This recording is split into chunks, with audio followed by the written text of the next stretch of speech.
we have a story. Let me tell you a story of a boy whom I know. A boy called Chintu. Born in a small town in Maharashtra, he was always a happy and excited kid. He belonged to a very humble family. Chintu's father was a clerk in a local government office and mother was a homemaker. There wasn't enough money coming home, so they used to live a hand to mouth existence. There was nothing much to do or aspire for in a small town. But as a child, Chintu felt he had everything. Though there was no real playground, the entire town was a playground for him and his friends. They played cricket with a bat made from a wooden plank. If not a wooden plank, then anything that could stop the ball turned into the cricket bat for that moment. Footwear was a luxury, so he used to play with naked feet for the whole day because slippers were only meant for school. The concept of buying toys was unheard of. A broken radio, old vessels, bicycle tires, pebbles, street dogs, cats, anything and everything around him became a toy for him. As a kid, he never felt that he's compromising anywhere because that's how the entire neighborhood was living their life. But as he was growing from a kid to a boy, he began realizing a few things along the way. Chintu used to run for miles wearing nothing in his feet. The mud under his feet was so soft that he never felt that he's running without slippers. Only when he stopped over a stone hidden beneath the soft mud, he realized that he's running without anything on his feet. Sometimes he used to run blissfully for miles together with just a tire of a bicycle. Until one day, he saw one of his friends on a new BSA SLR bicycle. He only had imagined the taste of ice cream looking at those ads on their black and white TV set. One day when he asked for it, he got an answer from his father that it was not good for his teeth. The answer convinced him that the ice cream was not made for him. Every year, one pair of shirt and a trouser would be stitched with the help of a local tailor, specially to be worn during festivals, until he saw his friend wearing a t-shirt with a He-Man printed on it. He wore a broken Bata slipper with a safety pin attached at the bottom binding the strap together, until one day at the PT session, he saw one of his school friends wearing a white canvas shoes.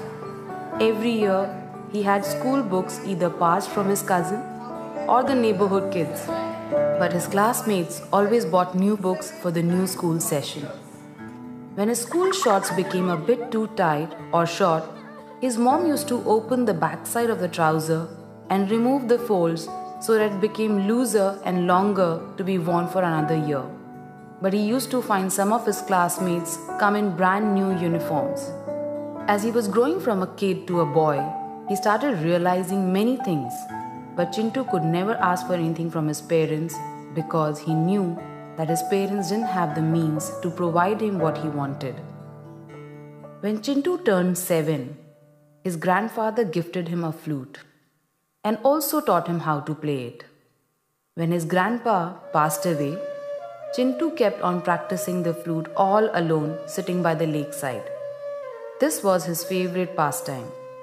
Most of the people were not even aware that Chintu could play the flute so well. It was 10th of August 1993 when the principal of the school wanted to select 10 kids to play the flute for the Independence Day celebration. This got Chintu very excited. This was his golden opportunity to pay a tribute to his grandfather. Chintu decided to invite his parents and surprise them through his performance on the school stage. Excited, Chintu ran to the principal's room and told him that he wanted to participate. The principal replied, "Okay, Chintu, come tomorrow for rehearsal and bring 22 rupees with you to buy a steel flute so that everyone's flute would look the same." Chintu had an old wooden flute for many years. For him, a wooden flute or a steel one was all the same. He never knew the difference until this day. But asking for 22 rupees from his father to buy a new flute was totally out of question. And at that very moment, Chintu knew that he cannot participate for the 15th August celebration. Chintu never bothered to even ask for 22 rupees from his father because he knew that spending 22 rupees on a flute was a luxury that wasn't made for him. He realized that he needed to be realistic always and stay within his limits. He could enjoy life to fullest while staying within his limits. That's all he knew. But that day something special happened and a dream was born. A dream to live a better life. A dream that Chintu wasn't really even aware of until now. But Chintu realized that if 22 rupees can kill his dream, then the same 22 rupees could also help him achieve it. That steel flute made him think over and over again. He ran to his father, hugged him and told him, "Papa, मुझे life में बड़ा बनना है." His father replied, "Beta, मुझे वो दिन देखना है." From that day, Chintu was not the same Chintu anymore. He started observing more whenever he went around his town. While walking, he used to observe the slippers he was wearing and what the other kids were wearing. He used to observe the bat that he was playing with and the rest of the kids were playing with, a shirt he was wearing and other kids were wearing. This is where he realized the difference between a wooden flute and a steel flute. As time passed, Chintu got a new hobby of collecting posters of sports bike and a sports car from old magazines and pasting them on his wall. One day while flipping a magazine, Chintu also found images of a steel flute and he pasted that on his wall. While staring at those posters, he grew into an adult. Slowly the posters started fading away. The colors became duller and the images started fading. As the years passed by, those posters got buried under the exam schedules, important notes, and catalogues of various MBA universities. The posters of a red Ferrari and a steel flute kept peeping between many catalogues that lay scattered. By now, many of his old friends started leaving the small town for post-graduation in various parts of the country. Chintu realized that in a small town, he will never be able to achieve what he wanted to achieve. A small town could never fulfill his dreams. Just like many of his friends, Chintu appeared for MBA entrance exam. Finally, he got through, but he had no money to pay. So he got the first loan of his life, an education loan. Chintu left his small town to pursue an MBA. He saw a race to become successful and climb up the corporate ladder. All he heard was name of big MNCs and the flattering designations like CEO, CFO, VP, etc. This is where he learned that to build wealth, you need to build a career. And he started believing that a degree of MBA will change his life. Now time came for the campus placement, for his job interviews. He borrowed a jacket, shoes and a tie. When he wore those clothes for the first time in his life, he felt that his life is finally changing. That tie looked so good on him. He took picture and sent it to his parents. He believed that this tie had the power to change his life forever. Chintu got a job. He passed through the interview of a big MNC in Mumbai and was offered a salary of whopping 22,000 rupees. The first thing that Chintu did was to call up his parents. He told his father, "वो दिन अभी दूर नहीं है जिस दिन मैं बड़ा आदमी बनूंगा." All his relatives started calling him one by one to congratulate him. Chintu was on cloud 9. Life couldn't be better. Chintu remembered his childhood where he couldn't afford the steel flute. He thanked that day because it had pushed him to do something about his life. He remembered the posters of the sports car he used to stick on a wall of his room and the promise he made to his father. He truly felt that the degree of MBA will bring him all the happiness in the world. Finally, Chintu reached Mumbai. He came to this big city with big dreams. He saw people running and rushing everywhere. There was a queue for everything. His office was in Andheri, but his salary only allowed to rent a house in Mira Road, and that was a bit too far. He started traveling by the Mumbai local train. He realizes that it was not easy to manage life in Mumbai. The job started. After the first salary of 22,000 rupees, Chintu withdrew the full salary of 22,000 rupees just to hold and feel those notes. For the first time, he was holding such a big amount in his hand. He remembered the day he couldn't afford a flute of 22 rupees, and today he had 22,000 rupees in his hand. He felt that he had arrived in life. From this day onwards, he felt that he had made it. He had ticked his dream to become big in life, and he got into comfort zone. The poverty of aspiration is what keeps people poor. It was his first weekend in Mumbai after holding the salary in his hand. For the first time, he entered an AC restaurant and bought a grocery from a supermarket. Finally, Chintu stepped into the mall and saw few brand names which he had always heard from MBA friends. He picked up 2 new shirts, ties, and trousers. He bought himself new shoes. Now Chintu could afford an auto rickshaw to roam around the city and to go to the office.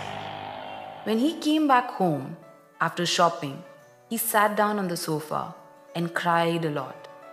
The leather shoes were much better than Bata slippers.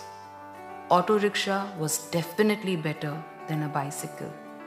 Having a ceiling fan in the room was better than having no fan. Shopping with trolley in the supermarket was better than Lalaji ki dukaan. Chintu called his parents and told them, life is much better in Mumbai. Even atta is branded here. We don't have to go to Atta Chakki. A few years later, Chintu got married. Looking at Chintu getting more responsible, his parents got him married to a girl from their native place. Newly married life in Mumbai was blissful. The initial few days were all about going to movies, eating in restaurants, etc. But when the 15th day of the month came, Chintu realized that his pocket was empty and the salary was over in the blink of an eye. This is where he decided to spend wisely. Chintu never realized that he is short of money because 22,000 rupees salary had given him a life that was much better than the small town he came from. So he never felt that he was earning less. He felt it was useless to spend. To go out during weekends, they preferred a train because it was relatively empty on weekends. Instead of spending money on the auto rickshaw, eating peanuts and walking till the train station was considered fun. Getting down at Lower Parel, going to the biggest mall, only to take pictures next to the branded shops, then uploading them on FB, and getting maximum friends to like them was a different level of high. His friends used to comment, Chintu, ab to bada aadmi ho gaya yaar. And while reading those comments, Chintu felt he has finally reached where he wanted to in life. He used to wait for brands to go on sale. Then only he would enter inside the shop with his wife. He started making fun of those people who entered in the shop when there was no sale, making it look like a complete waste of money. Whenever his wife would show him a bike, he would say, "It's not safe to drive in Mumbai." When his wife would show him a car, he would say, "Why waste so much petrol? Only for 2 of us?" A different level of arrogance was slowly creeping within him. He called himself street smart than poor. He started giving advice to people on how it was plain stupid to spend money. He said, even if I had that money, I will not spend it on luxury. He declared. "Apne itne bade sapne thodi na hai," was his usual answer. A different level of poverty was growing in his head, which he never realized. Instead of growing his income beyond 22,000 rupees, Chintu was more focused on how to save and where to cut corners. After a few years, after living for a couple of years in Mumbai, Chintu managed to get a bank loan and bought his own house. Soon he was blessed with a very bright son. When he turned 6, Chintu had taught him how to play a flute. Chintu gave him the same wooden flute which he played as a kid. And when he gave the flute to his son, he told him, "This wooden flute pushed me to come out of the small town and achieve all my dreams." Chintu never realized that he has still not made it in life. One day, Chintu dropped his son to school, and as he was late for work, he reached the railway station. He saw the train approaching the platform from the opposite side. Chintu knew that if he misses this train, then his boss will see him walking late to work, and that might become his excuse for not giving him an increment. All these thoughts were playing in Chintu's mind. As the train entered into the platform, he crossed over the railway tracks to get inside through a shortcut. But by then the train was extremely close to him. And after that, all he could feel was that he was thrown and he blacked out. Chintu didn't feel anything and he felt as if he's getting uplifted. Slowly he realized he's walking, but he couldn't feel his body anymore. He couldn't see anyone around him. All he could feel was a foggy atmosphere, with no one to hear him. He screamed again for help. He screamed and called his wife, his son, his father, his mother, but there was nobody to hear him. And finally, as the fog cleared, he found himself walking on a lonely path towards a ferry. Yes, it was a ferry for real. He ran towards the ferry to ask what was happening to him. But ferry was quiet. Chintu saw tears in her eyes. He realized that something had gone wrong. But still, like an angel, she became Chintu's guiding star in that moment of darkness. She guided him to his house. Immediately he ran into the lane, but strangely he couldn't feel his feet. The ferry was behind him all the time, flying and following him. He started running towards his house and reached the doorstep. He was shocked to see what has happened. His wife and kid and his parents were howling and crying out loud in front of his photo. His relatives, neighbors were all around crying with him. When he tried to touch his son and his father, they couldn't feel anything. That's when Chintu realized that he was dead. He was no more. He had left the world already. He looked at that ferry and pleaded to her, "Can you help me meet my family again?" The ferry went silent. His dad and mom couldn't handle the trauma. All of a sudden, his father suffered a heart attack. Chintu ran to save his father, but he couldn't hold his father. People rushed and took him to the nearest hospital. Chintu ran to hospital. He saw the doctors were not willing to admit his father because his father didn't have an insurance and enough money to pay. People rushed towards the government hospital, but on the way, his father passed away. Chintu ran to his father and screamed out loud. He tried to hold his father, but he couldn't feel anything. Seeing Chintu crying, the fairy finally spoke. "Chintu, if you're born poor, it's okay. But if you die poor, then..." Chintu and the fairy went back home together. His wife was holding her head and crying. The next day, the doorbell rang. Few officers from the bank had come to collect the house installment. Chintu's wife looked into the bank account and she had hardly some money left. Chintu's salary of that month had not been credited. The bank officers gave her only 1 week to empty the apartment. Chintu saw this happening in front of him. Chintu felt helpless and tears rolled down his eyes. His belief in his job and monthly salary had costed him his life and his family's life too. He saw overnight how his wife had to relocate to the nearest chawl. She rented 1 room with a common toilet and continued her life in Mumbai just to keep her son's education going. Next day, she visited the bank and claimed Chintu's bank account and found there's hardly some money left in his bank. that money was not even enough to pay her son's education in a city like Mumbai. Then his wife decided to take up a job. But with her monthly salary of 5,000, she could pay only the rent of the house and the monthly grocery. She couldn't afford to pay the school fees. Eventually, Chintu's son was removed from the school for not paying his fees on time. That was the darkest day for Chintu. He remembered his wife's word, "Chintu, our bank balance is hand to mouth.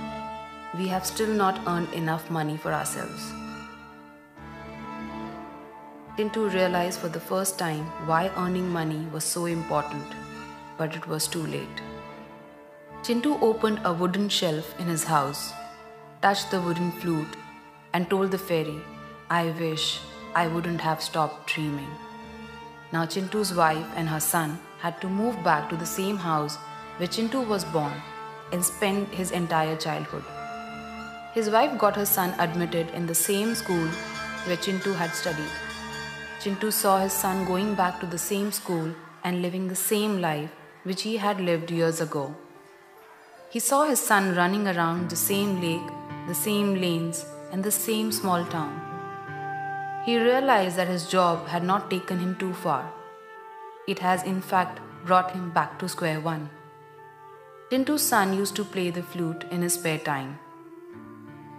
Sitting by the lake in the memory of his father, Chintu sat beside him and watched him play while tears rolled down his eyes.